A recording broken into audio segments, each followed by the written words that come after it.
Jimmy, they approved it. We're gonna get another song from Sabracadabra in a minute, but we got another celebrity calling in for your birthday. Okay. This is a biggie. Hello, sir. Let me get the Michael. Hello. Michael K. Williams. Hey, what's happening? Michael? Yes. Jimmy's gonna Omar freak. from The Wire. Holy shit! Get out of here! Oh, shit! Hold up. Don't get scared. This ain't a hold up. I ain't got my shotgun this morning. I come in peace, man. Actually, is Jimmy in the building? I'm right here, man. Jimmy, yeah. You did it? Yo, Jimmy, man, I just called this morning and wish you a blessed and happy birthday, man. And you know what I mean?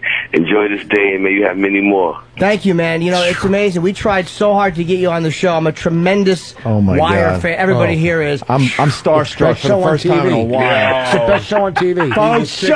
Faux show it is. You, Michael. I cannot wait till August for the last DVD set, man. Me too. Do you know? Oh, word's coming. You got more information than me. It's coming out in August? In August, man. I was waiting in March, yo. I was like, I was in Barnes & Noble like, when is the last Wire shit coming out, son? I gotta see what Omar's about to do. Yo, shit, you should they're like everybody else and TiVo them there. They kept them on the door. Godfrey, you gotta know better people. I got the last season around. No, you don't. Oh yeah, man. I'll buy it off you right now. Yo, let me burn them shits, yo. Hey, Michael, when did you know they were going to kill you? Did they tell you in the beginning of the season, or did you find out as the time came? I mean, I knew Omar was going to die from the day I was hired. You know what I mean? They told me it was going to initially only it's supposed to be 7 episodes. Wow. And going to kill him off then. But then they kept the character grew and they grew the writers they kept they developing him. But I always knew from day one that they were going to kill off Omar. Hey, this is Rich Voss, big act, Comedy Central, last Comedy Central.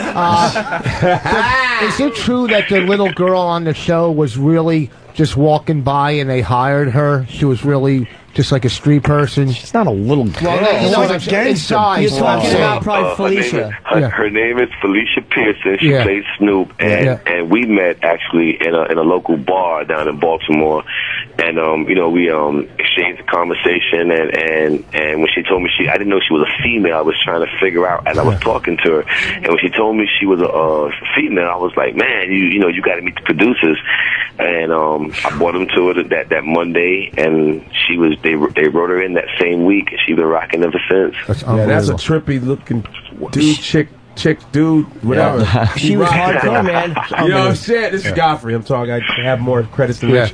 Listen, I'm just kidding. Commercials. Hi, this is Rich Voss again, first white guy in Def Jam, and I just he did do this. Do you know? Hold on, you're the first white guy that did Def Jam. Yeah. We interviewed Russell Simmons. He didn't fucking remember you. Well, it was 10 years ago.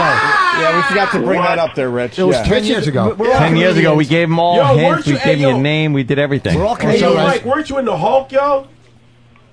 Yeah, for like 5 seconds. For 5 seconds, right? He was in the Hulk. Yeah, but I had a bigger scene though. They cut it out for some reason, man. I had like dialogue and everything. Me and the Hulk had to sit down. They didn't want you. It was real sweet, man. They didn't want you to shoot the Hulk with a double barrel shotgun, son. How was it playing? Negative. You know what I mean? Hey, how was it playing a cop in what was that? Gone Baby Gone, Gone right? Baby Gone, yeah. It was weird seeing you as a cop. That was a lot of fun, man. Ben Affleck, man, he's really cool to work with. I can't wait to work with him again, actually. But it was dope, down there in Boston. We was down there when I think when Italy won the soccer cup, the World Cup for the soccer tournament, man. That shit was crazy down there. We had a ball. Can I tell you, when you got shot, I'm 40 years old today.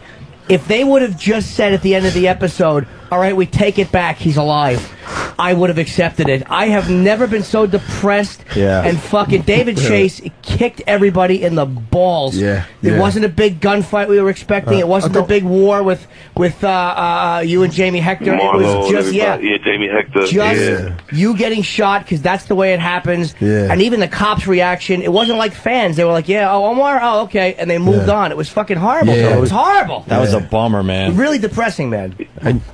It kind of got me a little bit too. When actually the day of, it was, but I guess a character like that, it had to go out like that, Yo, Mike, can you do that's for sure. What's the whistle you did, man? Every time I try to say, what were you whistling every time? What was you whistling?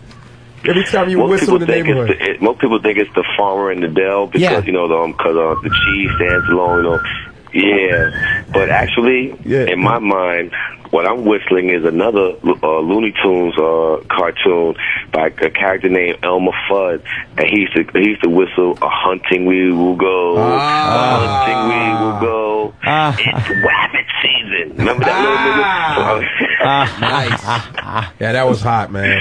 So that's what Omar be whistling. He be whistling Elmer Fudd, "A hunting we will go." Hey, are you frustrated? Because once again, it's almost like a running joke that fucking disgraceful the Emmys are. Yeah. That they don't. Not only is The Wire never won. Have you guys have never been nominated for an Emmy? Correct. Nope. Yes, it's disgraceful. It's so obvious that it's something other than the merit of the show, because everybody who sees it knows it's the best show on television. It's fucking brilliantly acted. The writing was brilliant. The storylines were brilliant. Even the way they took you out, which was just. It was just like the drug that you get covered up with the sheet, and that's the end of it. We as the audience invested so much love and time, and in the end, it was just dead and another number. I mean, amazing. The Emmys should be fucking firebombed for never recognizing you guys. Should be. Michael, what do you think that's all about? I don't try to plug into it. If I go too hard, it'll lead me to start questioning myself as an actor. And I know clearly it has nothing to do with me. I know it's political, but I will say, it did hurt. It did kind of it stunned me a little bit this year. I kind of pierced my armor. Normally I don't pay any attention to the other years, but for some reason this year, because I know there's no next year, I guess.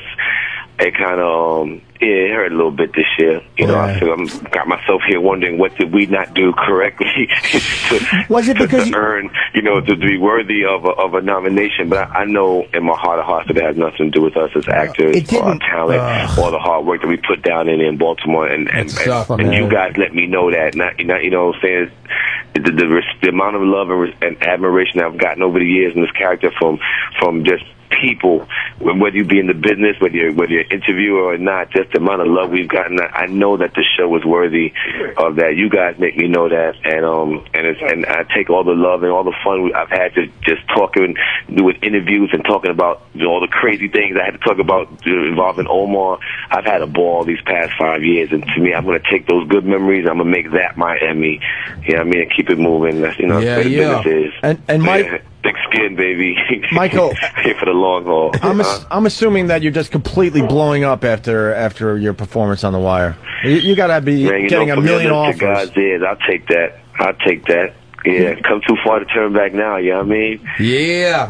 Turn too far. You were supposed I'll take that. What was it, 6 episodes you said you were supposed to do? They just had you as a peripheral character, and then all of a sudden the character was just so interesting, and there was this whole, it was like a Robin Hood in a weird way, but it wasn't a hokey Robin Hood, it was a believable guy who just had a set of morals and a code that he lived by, but happened to carry a shotgun and fucking steal dope. Yeah. And hang out. I went to school with. And the thing is, you like men. And I was like, oh, this dude's kissing dude. He is the baddest homosexual ever. This is like I want to be gay with a shotgun, son. Michael, the kissing was definitely a little rough, but Michael, when Michael K kisses, is a whole different ball game. What do you say, Michael? I said it was rough for you. Imagine what I had to deal with, man. In my career, it would say, here lies Michael K. Williams. His first on-screen camera kiss was with another man. Well, you know what? I would assume your boys are they give you a little something for that, huh? Listen, did you get? I mean, in the first year when the initial shock, when it first hit, it was like, yo, what are you doing? Hey, let me tell you, for a scene on that show, I would. Let him finish his fucking. But, by the second, third season, I think everybody pretty much had forgotten about it. Actually, it became like it was like, so what? Matter of fact, after by the third season, no one was talking about that. I think by the middle of the first season, once people saw it and got used to it, the character, who you were, overtook it, and it didn't matter. Nobody gave a shit. That was just like a peripheral or a separate personality trait. The main thing was that when Omar showed up with that long coat, no matter how warm it was out, and a sawed-off shotgun, there was going to be a problem. And I think that's what people focused on. Oh, man. I think that's absolutely correct. I think at the end of the day, I tell people, you know, the last thing you're gonna remember Omar for